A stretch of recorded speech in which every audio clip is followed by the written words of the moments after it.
उनके बचपन के बारे में बहुत कुछ कहा गया है। उनके बारे में अनगिनत गीत लिखे गए हैं।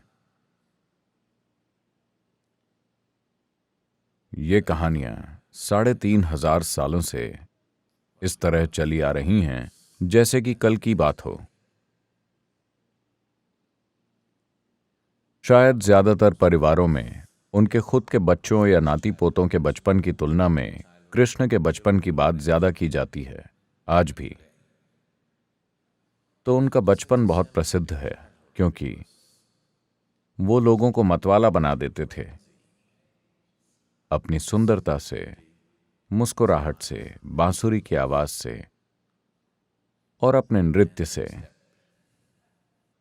तो कृष्ण बहुत खुशी और गर्व के साथ कहते हैं, मैंने मक्खन चुराया। अगर मैं मक्खन न चुराऊं तो गांव में कोई उत्साह, कोई जोश नहीं होगा। तो वो अपने दोस्तों के साथ दूसरे लोगों के घर में घुसते। छत के खपरेल हटाकर वो अंदर घुसते। मक्खन को ऊंचाई पर लटकाकर रखा जाता था ताकि बच्चे वहां तक न पहुंच सकें। तो वो एक दूसरे के कंधे पर चढ़कर वहां तक पहुंचते, या अगर वो कुछ ज्यादा ही ऊंचा होता तो वो पत्थर लेकर उसे निशाना बनाते। मटकी में छेद हो जाने पर दही और मक्खन बाहर गिरने लगता और वो लोग मुंह खोलकर उसे पी लेते। या कई बार मटकी फूट जाती और सारी चीजें नीचे बिखर जाती तो वो फर्श से उठाकर उसे खा जाते। वो अपने दोस्तों के साथ भी उसे बांटते और फिर भी काफी कुछ बच जाता, क्योंकि कुछ बहादुर लड़के ही ऐसा करते। दूसरे लोग सेफ गेम खेलते तो वो बंदरों को बुलाकर उन्हें भी खिलाते। ये सब बहुत रोमांटिक लगता है, मगर ये ऐसा ही है जैसे पड़ोस के बच्चों ने आपके फ्रिज पर धावा बोल दिया हो। That's the reality. तो कुछ लोग गुस्सा हैं, कुछ लोग दुखी हैं, मगर वो आज के लोगों की तरह पागल नहीं होते थे। आज लोगों को दौरा आ जाएगा। वो महिलाएं ऐसी नहीं थीं, वो गुस्सा हो जाती थीं। ये उनकी आजीविका थी और भी बहुत कुछ। तो वो लगातार कृष्ण की शिकायत करती रहती थीं। जब वो उनकी मां के पास आकर उनकी करतूतों की शिकायत करती तो वो गर्व से कहते हैं, मैं मां के पीछे छिपकर उन्हें प्यार भरी आंखों से देखता हूं और वो मुस्कुराने लगती हैं।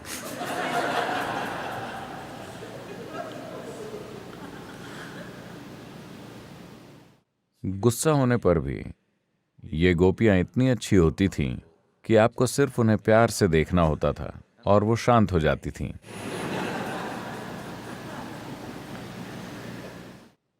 तो कृष्ण और उसके दोस्तों की छोटी छोटी शरारतों के इर्द गिर्द बहुत सारी संस्कृति, गीत संगीत और नृत्य का विकास हुआ। उनके जीवन के दूसरे पहलू भी थे, मगर एक बुनियादी चीज ये थी कि एक पुरुष रूप में वो बहुत ही सुंदर थे। जब वो बच्चे थे तब भी लोग उनकी शारीरिक सुंदरता की ओर खींचे चले आते थे। देश के उत्तरी भाग में, जहां लोग आमतौर पर गोरे होते हैं, वो सांवले थे। Bluish. नीली आभा वाला सांवला रंग। मगर वो एक बच्चे के रूप में इतने आकर्षक थे कि लोग उनकी बदमाशी भरी शरारतों को अनदेखा कर देते थे। दुनिया में बहुत से ऐसे लोग हैं जो कभी अपने आप में 10 मिनट के लिए भी आनंदित होकर नहीं चले। दुनिया में बहुत से ऐसे लोग हैं जो अपने पूरे जीवन में एक पल के लिए भी किसी के सामने नहीं बैठे उनसे सच में प्यार करते हुए। उनका पूरा जीवन बीत जाता है इन चीजों के साथ एक पल भी बिताए बिना। ऐसे लोगों के लिए गोकुल में कोई जगह नहीं है।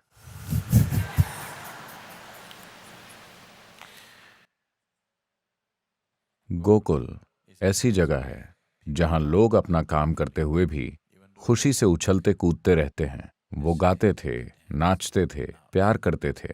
24 घंटे आनंदित रहना, प्यार से भरा रहना एक इंसान की पहुंच के बाहर नहीं है। देश के सांस्कृतिक मूल्यों में कृष्ण की इतनी अहमियत इसलिए है क्योंकि इस व्यक्ति ने अपना पूरा जीवन एक खेल की तरह जिया, चाहे कुछ भी हो रहा हो। उनका जीवन कई तरह के हालातों से होकर गुजरा। उन्होंने बचपन से ही बहुत कठोर स्थितियां देखी। जिस दिन वो पैदा हुए उसी दिन से लोग उन्हें मारने की कोशिश में थे। बचपन में बहुत से लोग उन्हें मारने के लिए भेजे गए, कई वजहों से, और कई बार उनकी अलौकिक शक्तियों से इन चीजों को रोका गया। मगर सबसे महत्वपूर्ण ये है कि वो नाचते गाते, खुशी खुशी, आनंद पूर्वक, प्रेम पूर्वक इन चीजों से गुजरे। चाहे वो युद्ध में हो या अपने दुश्मन का सिर धड़ से अलग करने वाले हों, उनके चेहरे पर मुस्कुराहट रहती थी।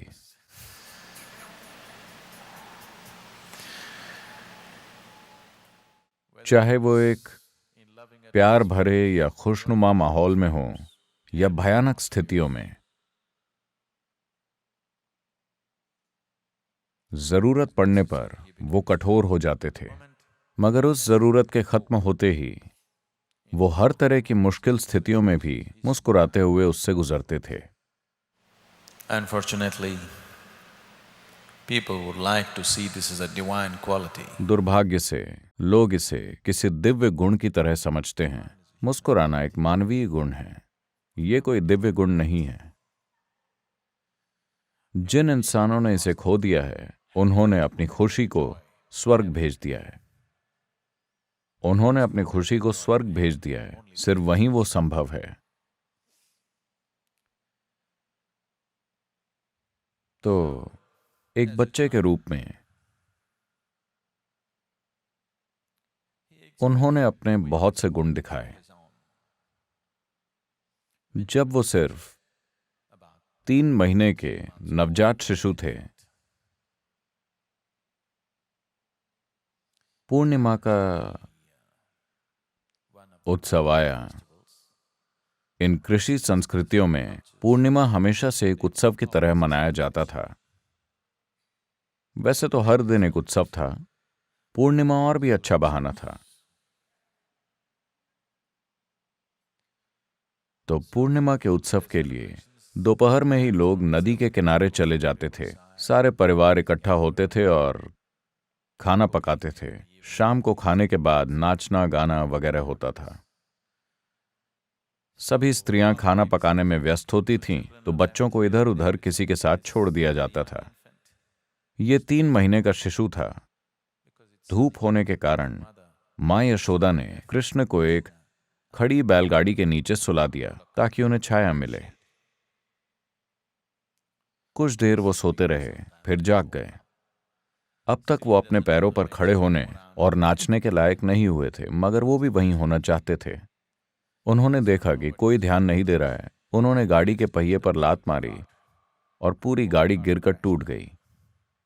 ये उनकी अलौकिक शक्तियों का पहला प्रदर्शन था जो वो जरूरत पड़ने पर दिखाते थे, वरना वो एक आम इंसान की तरह जीवन जीते थे और इंसानी संघर्षों और तकलीफों से गुजरते थे।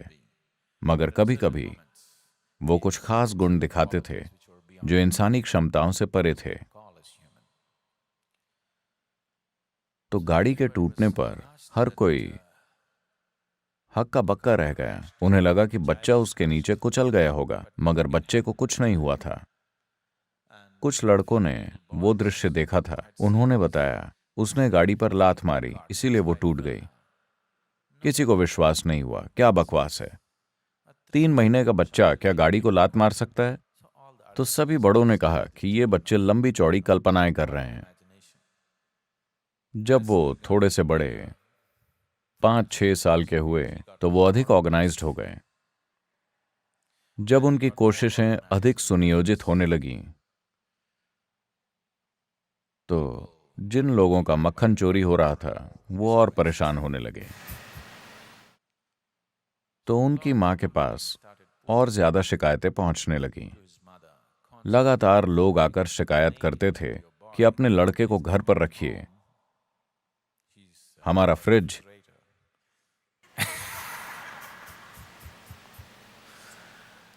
तो ये कुछ ज्यादा ही हो गया। तो मां यशोदा ने उन्हें डांटा।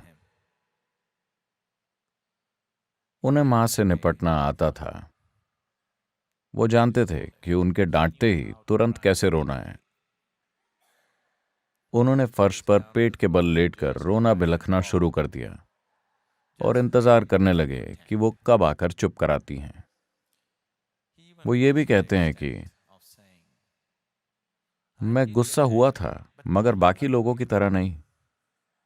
दूसरे लोगों को जब गुस्सा आता है, जैसे जब दाऊ को गुस्सा आता है, तो वो चिल्लाते हैं, अपने पैर पटकते हैं, आगे पीछे चलते हैं। मैं देख सकता हूं कि वो अपनी कितनी ऊर्जा बर्बाद कर रहे हैं। मैं उस तरह गुस्सा नहीं हुआ।